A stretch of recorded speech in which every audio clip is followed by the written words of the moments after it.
Lecture de la première lettre de saint Paul apôtre aux Corinthiens. Paul, appelé par la volonté de Dieu pour être apôtre du Christ Jésus, et Sosthène notre frère, à l'Église de Dieu qui est à Corinthe, à ceux qui ont été sanctifiés dans le Christ Jésus et sont appelés à être saints, avec tous ceux qui, en tout lieu, invoquent le nom de notre Seigneur Jésus-Christ, leur Seigneur et le nôtre. À vous, la grâce et la paix, de la part de Dieu notre Père et du Seigneur Jésus-Christ. Voilà un texte magnifique pour dire notre dignité de baptisé. Il est heureux qu'il ait été choisi pour ce dimanche, qui marque notre retour au temps qu'on appelle ordinaire dans la liturgie. Cela nous donne l'occasion de retrouver le sens de ce mot « ordinaire » qui vient du latin. En liturgie, ordinaire ne veut pas dire sans importance. Cela veut dire tout simplement dans l'ordre de l'année. C'est du latin, je vous ai dit. Car évidemment, ce que nous célébrons chaque dimanche n'a rien d'ordinaire au sens courant de ce mot. Saint Paul vient ici à point nommé nous dire la grandeur de notre titre de chrétien. Le point commun de tous les chrétiens, c'est que Jésus-Christ est vraiment pour nous le Seigneur, c'est-à-dire le maître de nos vies, le centre du monde et de l'histoire. C'est pour cela d'ailleurs que Paul nous appelle le peuple saint. Saint ne veut pas dire parfait. Saint, cela veut dire qui appartient à Dieu. Nous appartenons à Dieu. Par le baptême, nous avons été consacrés à Dieu. Et c'est pour cela que l'Assemblée mérite elle aussi d'être encensée au cours de la messe. À l'inverse, je crois que si Jésus-Christ n'est pas vraiment pour nous le Seigneur, s'il n'est pas pour nous, dans nos conversations, dans nos agissements, le centre du monde et de l'histoire, il faut nous interroger sur le contenu de notre foi. Autre point commun à tous les chrétiens du monde, de quelque race, nationalité ou confession, nous sommes des appelés.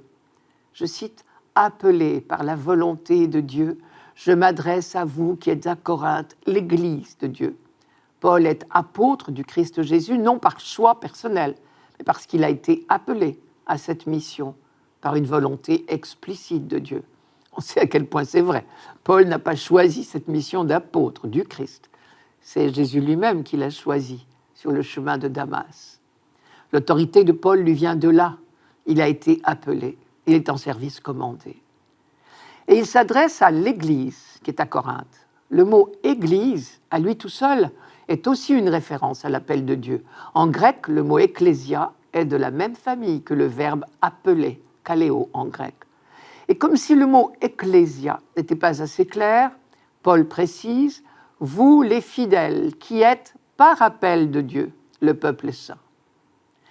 L'expression « l'Église de Dieu qui est à Corinthe », par exemple, ou à Jérusalem ou à Paris, est devenue traditionnelle. Où que nous soyons, nous sommes les appelés de Dieu.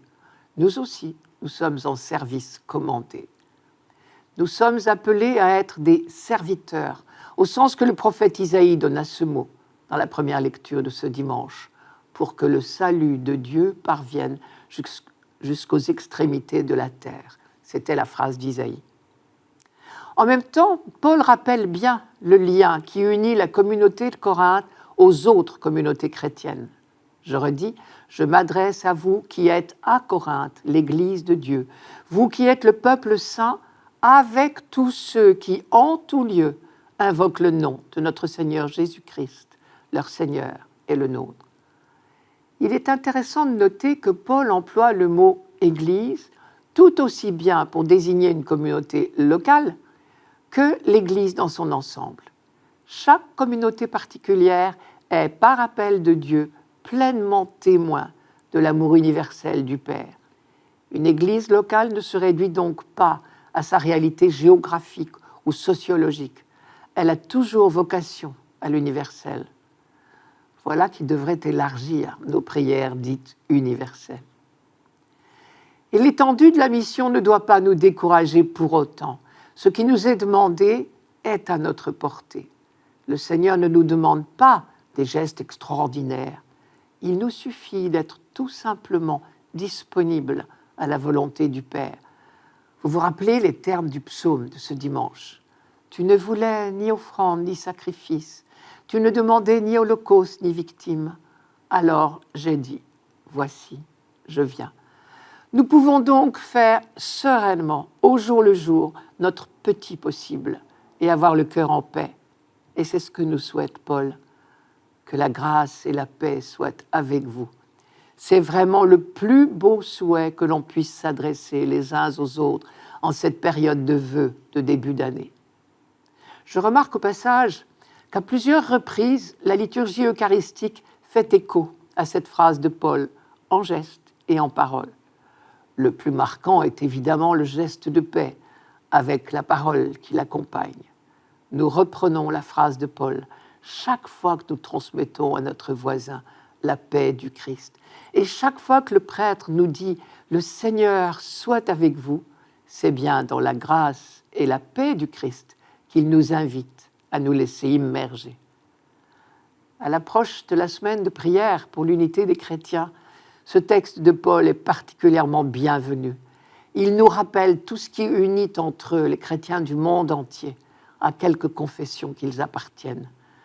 Car le peuple chrétien, dans la variété de toutes ses sensibilités, est appelé à être dans le monde le germe de l'humanité nouvelle, celle qui sera un jour réunie dans la grâce et la paix autour de Jésus-Christ.